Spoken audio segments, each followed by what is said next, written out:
우리나라 사람들은 굉장히 거절하는 걸 어려워해요. 나쁜 사람으로 보여지는 거를 고객도 어려워하거든요. 그래서 이제 만났는데 이 사람 너무 열심히 진심으로 이렇게 하려는 거죠. 지금 살 수 없는데, 또는 내가 결정권자가 사실 아닌데, 이렇게 생각해서 생각해 볼게요 막 이러면은 영업인들이 생각해 본대. 생각해 본다고 하셨어. 그럼 이제 회사에 돌아가서 생각해 보신대요. 그러면 막 생각해 본대요 막 이러거든요. 고객에게 뭐라고 얘기하냐면 거절하셔도 된다고 해요. 지금 아직 준비가 안 되셨다면 사지 않으셔도 괜찮습니다. 오히려 말씀해 주시면 감사하겠습니다 라고 얘기를 해요.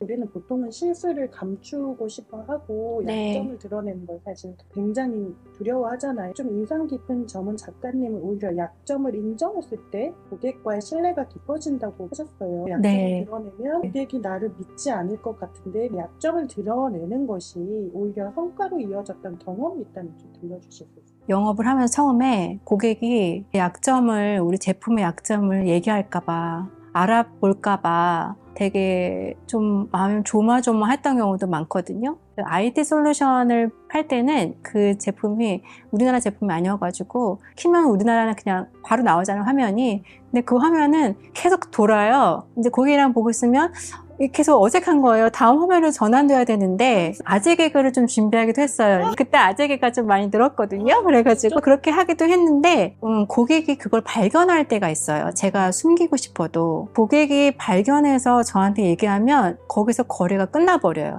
왜냐하면 저는 변명을 하게 되거든요. 신뢰가 무너져 버려요. 그냥 이 사람은 결국 그런 사람이었구나, 팔려고 이거 숨겼구나 라고 하게 되더라고요. 그래서 고민을 많이 하게 됐어요. 단점을 안 밝히기 위해서 장점을 더 크게 얘기하거나 단점을 그냥 두리뭉실하게 덮었거든요. 근데 결국은 다 알게 되더라고요. 왜냐하면 판매가 돼도 재계약이 안 되는 거예요. 재계약이 안 될 때, 재계약이 안 된다는 결국은 팔려고 만난 거잖아요. 그래서 고민을 하다가 중요한 회사의 프레젠테이션이 있었어요. 굉장히 큰 고객이 될 만한 회사였는데 제가 프레젠테이션을 시작하면서 처음에 저희 회사에게는 이런 단점이 있습니다 라고 시작을 했어요. 오프닝을. 그렇게 해서 우리 회사는 한국에서 많이 알려지지 않았고요. 우리 회사는 되게 느려요. 왜 느리냐면요, 그 이유를 설명해 줬어요. 왜 유명하지 않은지, 그 다음에 제가 생각했던 단점을 다 얘기했거든요. 근데 고객이 뭐라고 했냐면 필요한 걸 얘기하세요 라고 하는 거예요. 그러니까 단점을 얘기했는데 고객이 의외로 관심이 없는 거예요. 그 단점에. 제가 먼저 얘기하니까 그들은 솔직하게 얘기했구나, 장점을 얘기해봐 라고 했고, 제가 덮었을 때는 변명이 됐고, 제가 먼저 얘기하니까 그냥 소통이 됐었던 것 같아요. 또 어느 회사는 그 단점이 장점이에요 얘기하는 회사도 있었습니다. 그래서 제가 단점, 장점을 다 얘기해 드리는 이유는 고객님이 정말 선택을 잘할 수 있도록 하기 위함입니다 라고 얘기 드렸거든요. 단점을 얘기해서 안 팔린 경우도 물론 있어요. 하지만 저는 고객을 잃지 않았거든요. 그래서 이 단점이 이 다음에 어떻게 개발됐는지, 성장했는지도 알려주었어요. 고객님, 저희 이런 단점이 있었는데요, 이렇게 좀 개발 좀 했습니다, 좀 보완했습니다 라고 했을 때 갖고 와보세요 라고 얘기를 하시죠. 단점을 감추는 순간 어차피 고객은 알게 돼요. 고객이 알기 전에 먼저 얘기를 했을 때 나는 이 사람과 신뢰를 만들 수 있는 거죠. 작가님께서 수많은 영업자들을 만나오시면서 네. 말만은 절대 안 해야 된다, 초보 영업자들에게 좀 팁 좀 네. 주세요. 첫 번째가 회사의 장점을 얘기하지 않는다. 그러니까 회사의 장점을 자랑하지 않는다.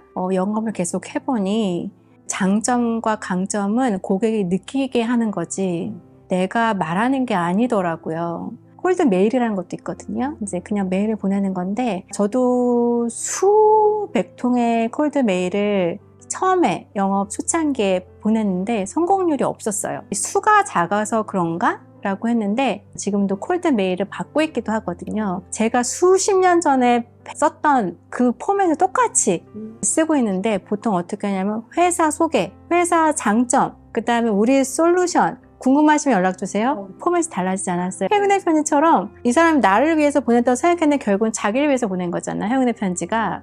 회사 소개, 회사 장점. 회사 소개는 괜찮지만 장점은 고객이 느끼게 하는 거지 내가 얘기하는 순간 고객의 흥미가 확 떨어지게 돼서 좀 더 큰 얘기, 이런 장점이 있구나를 느끼게 해주는 게 중요하다고 생각합니다. 그래서 해서는 안 되는 건 우리만의 강점. 만약에 얘기를 해야 한다면 반드시 정확하게, 예를 들어서 우리에게는 다양한 솔루션이 있습니다. 또는 빠르게 연락합니다. 그러면 얼마나 다양한지, 빠르면 얼마나 빠른지, 3일 내에 몇 명을 최소한 소개한다든지 이렇게 해야 되는데, 그렇게 형용사를 많이 쓰는 건 자기 상품에 자신이 없어서 그래요. 자신이 있으면 명확하게 얘기할 수가 있거든요. 숨을 구멍, 도망갈 구멍을 만들지 말아야 합니다. 고객이 결정을 내리는 건 너무 망설이시는 게 마지막 한마디가 승부를 가르기도 할 것 같아요. 고객의 마음을 붙잡기 위해서 어떤 질문이나 표현을 쓰시나요? 네. 우리나라 사람들은 굉장히 거절하는 걸 어려워해요.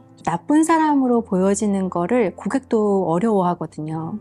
그래서 이제 만났는데 이 사람이 너무 열심히 진심으로 이렇게 하려는 거죠. 지금 살 수 없는데, 또는 내가 결정권자가 사실 아닌데, 이렇게 생각하면서 생각해 볼게요 이러면은 영업인들은 생각해 본대. 생각해 본다고 하셨어. 그럼 이제 회사에 돌아가서 생각해 보신대요. 그러면 생각해 본대요 이러거든요. 고객에게 뭐라고 얘기하냐면 거절하셔도 된다고 해요. 지금 아직 준비가 안 되셨다면 사지 않으셔도 괜찮습니다.